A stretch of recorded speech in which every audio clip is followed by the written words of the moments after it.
With the way Mother Earth is changing, it is only wise to have some understanding of cultural survival skills on this planet. As a Bush Tukka woman, I will teach you how to map Aboriginal culture through contemporary and traditional hunting and gathering practices. This looks like a turtle which they would have eaten in this area. So this is my mum's damper. It's the way to do it in the bush.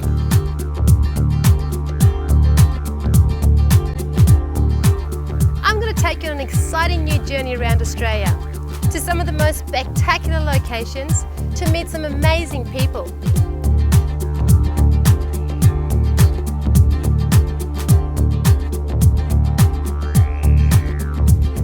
I'm going to show you how to hunt and gather food off this land that's abundant if you know what you're looking for.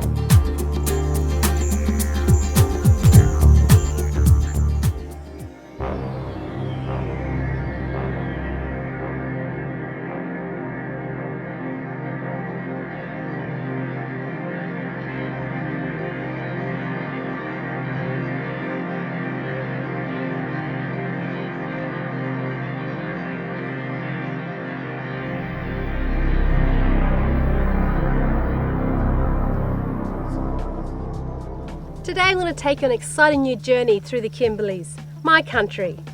I'm Samantha Martin and welcome to my Bush Tukka adventures. Well, it's an early start for me, but with a good night's sleep under my belt, I am ready for the challenging drive ahead of me. I am entering the land of the Wanable country. It's very dry and I can feel the presence of the ancestors already. So I've just arrived here at Mitchell Plateau. What an absolutely spiritual, amazing spot. The Aboriginal people from this area would have lived like absolute kings and queens.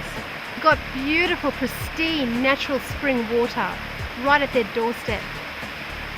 What a beautiful life. So Paul, where are you going to take us today? Okay, we'll be going on the mud crab flight, what we call a mud crab flight. So we'll leave here at the campground, we'll fly down the Mitchell River. So the requirements are that we have to actually put our names down and how much we weigh. A bit scared about that one. But yeah, I guess it sort of gives the pilot an indication of how much weight he's carrying as well. And then we'll go through a safety check with Jody, and then I guess it's up in the air we go.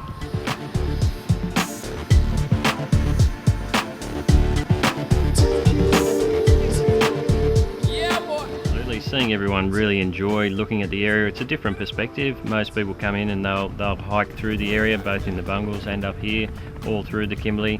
Everybody sees it on the ground, but to see it from the air, see such a beautiful area, it's a totally different perspective, and to see people get that much of enjoyment out of it, it obviously is a lot of satisfaction for all the pilots up here.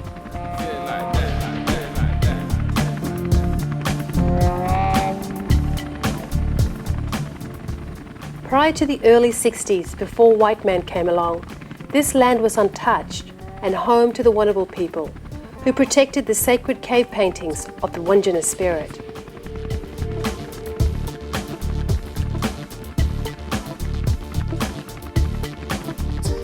And we'll have a look at the lower Mitchell Falls there. That's where the salt water meets the fresh water.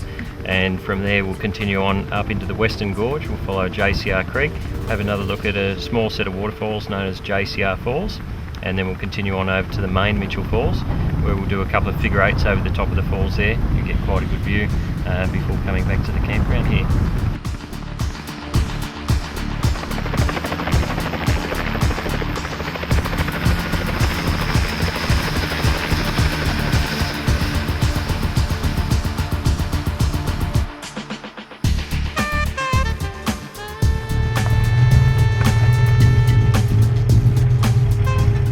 Kajibunga Punamiyumpu Wunamaninga. Welcome to Wanable country. My name's John Haywood and I'm a ranger here at the Mitchell River National Park up in the northwest Kimberley. And how long have you been here for, John? I've been here as a ranger for 7 years now, but prior to that I used to run a tour business specialising in all the indigenous rock art up in this part of the world, and used to have a bush camp out from Mitchell Plateau. You say you've been here for 7 years? That's a long stint for a ranger. What has kept you here? Well, it's the love of the country, of course. We're certainly not here for the money. It's a really special place to be. It's a place that I have a special spiritual link to, I guess you could say. But like you say, this land is very, very spiritual, and it has this entity that lives here. It's like that one connection. You can't get it just flying in, flying out. What have you discovered in your time walking and roaming this land, bare feet? What have you discovered, John? In some ways, I have a sixth sense, and for example, there was a time when I was sort of running through the bush, leaping from rock to rock, and basically just the voice goes, "Stop, stop, stop, go back." And I went, "Oh, who was that? Where did that come from?" But I pulled up and I went, "Oh, this is a really interesting place to have a look around." But I just went ahead another couple of paces just with caution, and then this big king round sort of came right across in front of me. And if I hadn't pulled up for whatever reason, it's just a sense that you have in the bush. It's a connection with the land, like the old Aboriginal people used to have that connection with the bush. And I think everybody has the ability to connect, with the country. But we as Europeans, leading the way of life that we lead, have lost that ability to a great extent. But if you give it a chance, then you can get it back. And if you spend time out in this country, the country will talk to you. Try and get across to people. When we have our campfire talks and our slideshows here, is just how significant and just how special this country is. And I encourage people to come here for more than just a day. Come here for 2 or 3 days and absorb what we could call the spirit of the land, because it's I believe it to be a really tangible thing. But if you just race up here for a day trip in a cloud of dust and take your photos of the falls and disappear, all you've got is a photo of the falls. You really don't have much of an experience of the spirit of this country.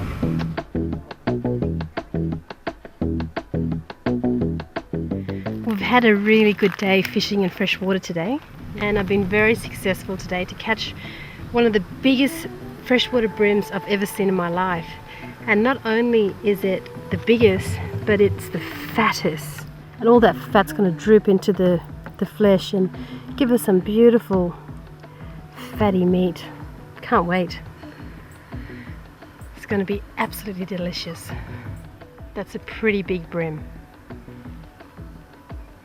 We also caught a long-necked turtle. Now they're very hard to actually catch, but I managed to catch it, and we're going to cook it on the coals. It's a real delicacy to get freshwater turtles up here. It's, like I said, it's one of the hardest things to catch. There's plenty of them around, and I'm going to throw it on the coals and have a big feed of it. Should be really lovely. Full of iron, full of protein. Can't wait. So I'm going to light the fire to cook the turtle and the fish on the coals. It's always really good to actually light the fire early and let it burn down to coals. I like cooking everything on the fire that I catch from out in the bush. It brings out the natural flavours, and it just tastes so much better. You feel like you're in the outback, and it tastes like the outback.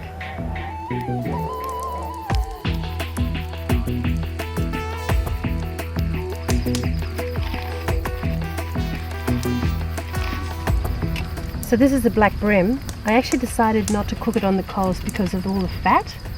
I decided to actually put it in the alfoil and to keep the fat flavours going through the flesh. But it's ready. I've had it in there for about half an hour. It's a big fish. Allow the time to cook on the coals, but it's going to taste absolutely delicious.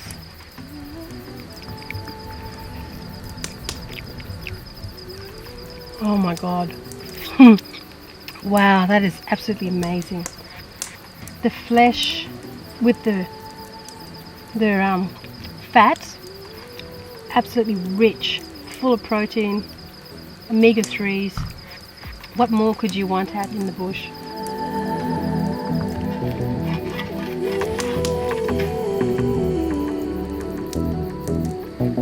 This is the long-necked turtle.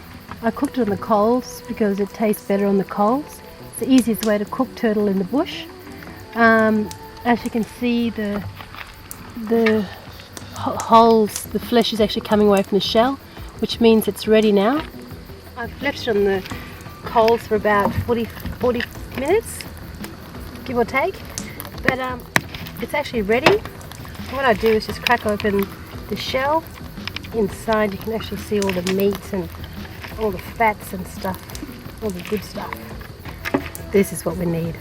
It's that beautiful white flesh. It's really rich meat, very sweet and very tender. Has a real unique taste, almost like reminds me of guana, but I guess it has that flavour of chicken as well, but more flavour than chicken. The real natural flavours. Yum.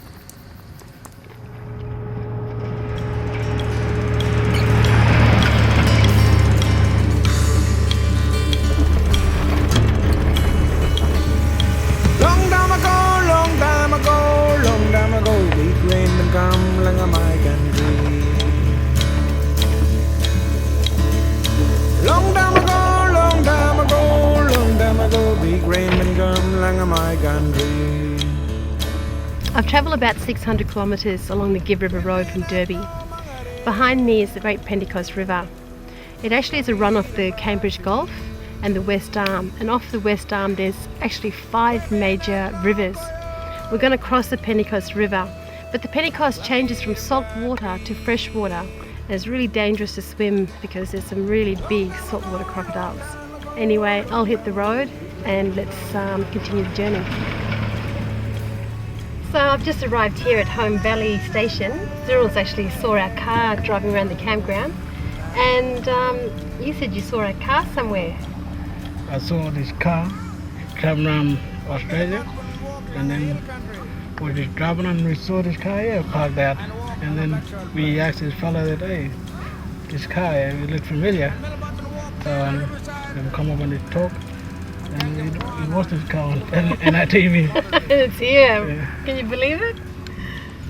Well, you don't know who you come across in the outback, especially in the Kimberley region.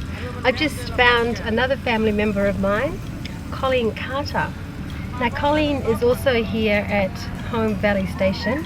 She's doing a traineeship in horticulture. And how are you finding that? Really good, and I'm really enjoying it. What are you learning? What sort of things are you doing? Like learning how to put retics in and look after the gardens, and well, at the moment we got our own project we did at the trainees block up there, and it's a really good place. You know, you've come from the communities and you've done everything that the community could possibly provide for you, and outside of your community you've been given the opportunity to learn something new, horticulturing, growing vegetables and fruit. How is that going to help you for the future? Well, I'm hopefully to take it back and teach other people, like in my community down in Fitzroy. My brother also got a community, just started up. We've got cucumber, watermelon, pumpkin, beans, cherry tomatoes, spring onion,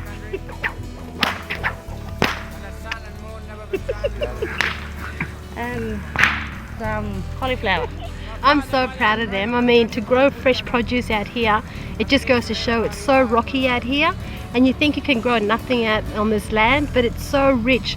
As long as you can sort of have a foresight to clear the area and put the hard yards in, this is what you can produce, fresh fruit and vegetables. You don't have to pay a lot of money for this stuff. They are very rare to come by, and look how big they are and how gorgeous and luscious they are. I wouldn't have it any other way.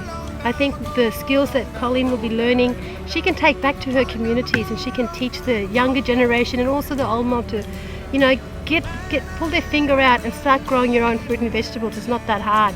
It just takes a bit of commitment, and you'll have fresh vegetables and fruit, and, you know, eating healthy. That's the main thing. Eating off the land, letting the land provide food for you. These are what we call gooseberries. They grow wild in the Kimberleys, and mainly when you can see actually horses or cattle around, they thrive off the manure, and they look like little tomatoes as well. But we like it. And they're so sweet and really good for you, full of vitamin C. I can collect buckets and buckets of these and just sit and eat them. When I was young. One story from long time ago.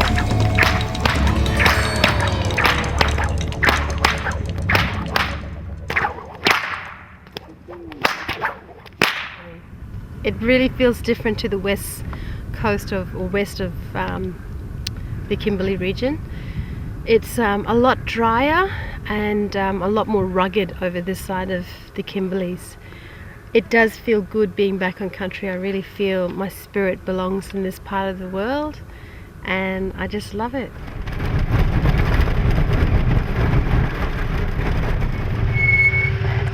So we're here at Mount Barnett Roadhouse, where most of the tourists actually come to get their last minute shop and also their fuel. It's one of the most famous roadhouses here on the Gibb River. But we're actually stopping here to get our final water and some drinks before we head out to Galvin's Gorge.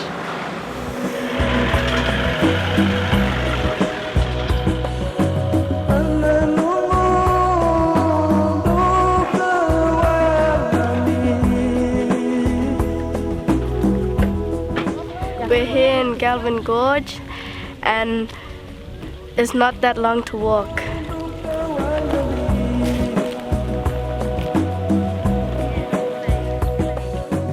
You've probably grown up with your dad being a principal all your life. What's that been like? It's good. You get to see into the schools. He always lets us in and you get to see how things work as well. You get to know all the kids, so it's good. Kind of my driving force behind studying medicine is to come back up here one day, hopefully, and work in Indigenous health, which is unfortunately not at the level that it should be compared to the rest of the population.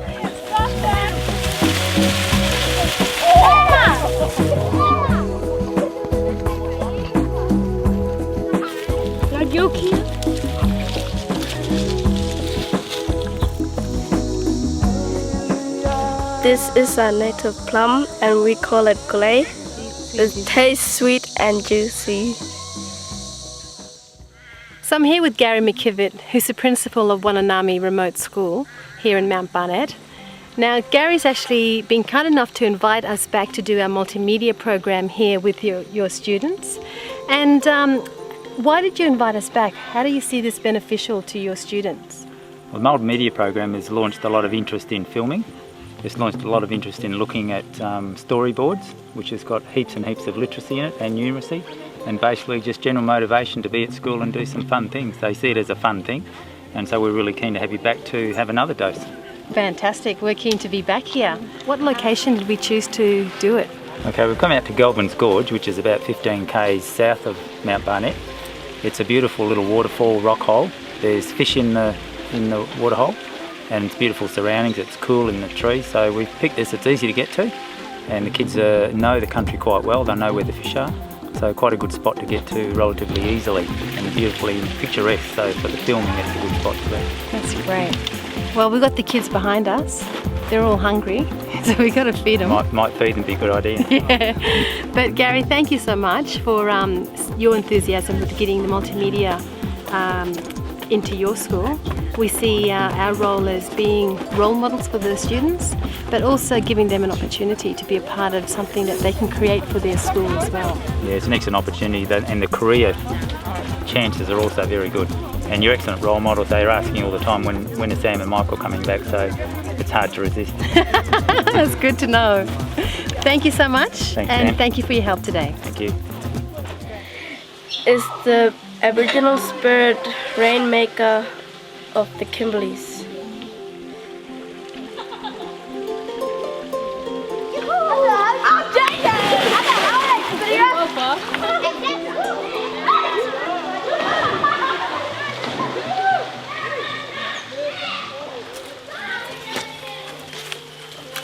Must I get a water going over there?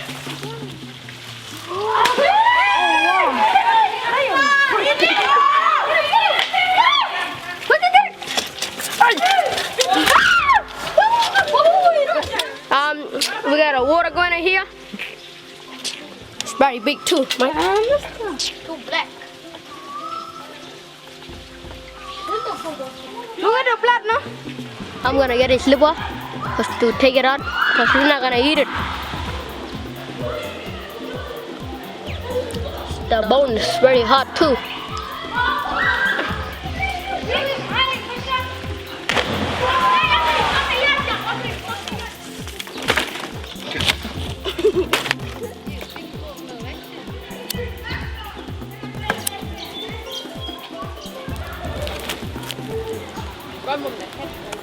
The boys caught 2 guanas today, and I've just cooked it for about 30 minutes in hot coals.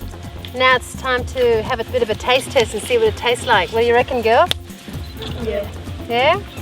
All right. So this is the little one that the boys caught just before. The legs and the tails are the best bits. They're really juicy. Let me get on top there.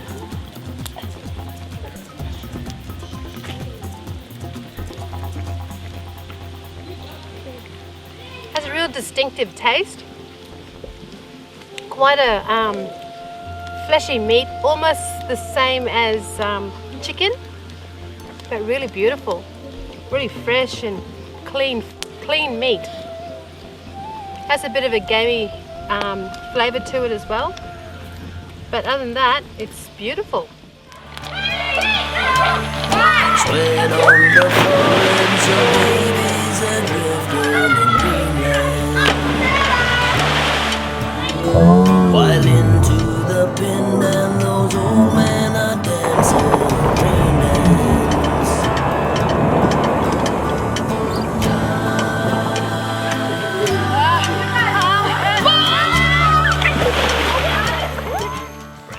So we're on our way home now, back to Mount Barnett, taking the kids back to school, or actually school's over. But if you have a look around me, there's a big storm brewing. It's probably going to catch us, so we better keep going and get home. While into the bend and those children are dancing a rain dance.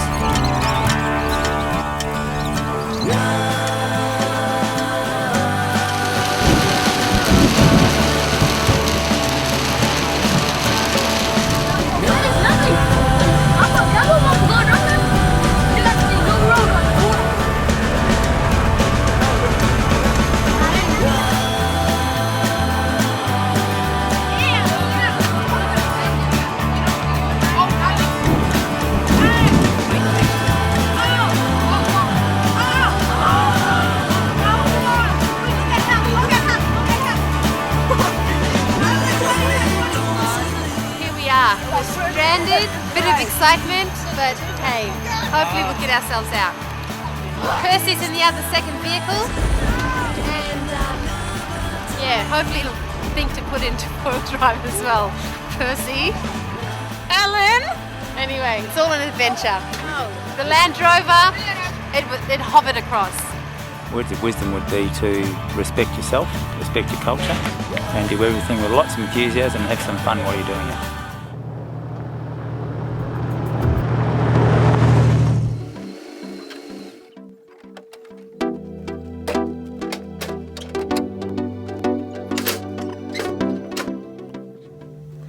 It's really important to make sure you check your oil and water when you're in the outback. It's just general maintenance.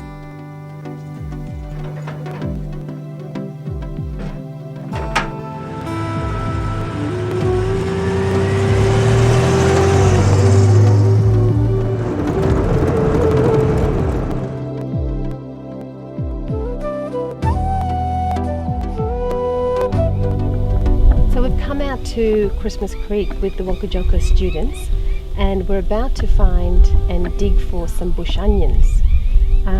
As you can see, it's on the outskirts of the salt flats, and I've got my kulamin and my digging stick, and we're going to go and find some bush onions. We're here at Radagaji area and we're digging around for bush onion, which we call jonda. So this is the type of grass that we're looking for.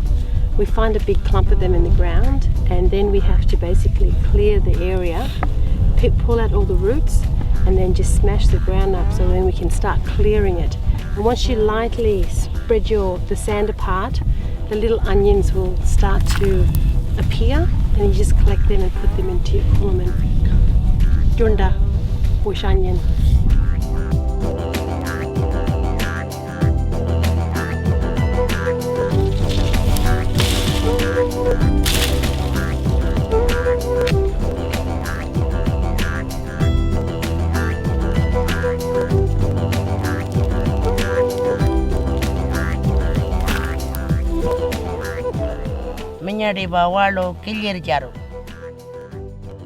We're moving the ashes to one side. We're putting the bush onions in the hot sand so it could cook.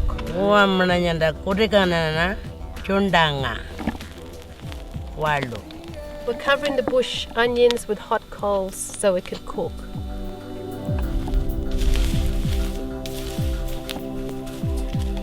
So we'll get all the kids to come and help now.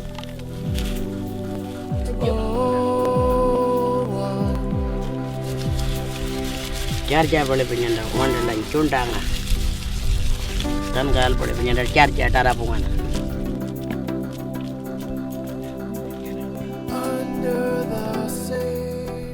Quite a bland taste and quite rubbery.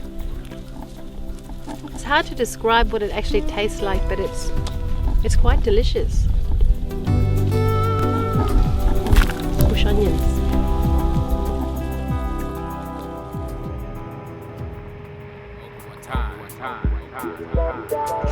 I did the Give River Road. I took caution, but also took my time as well.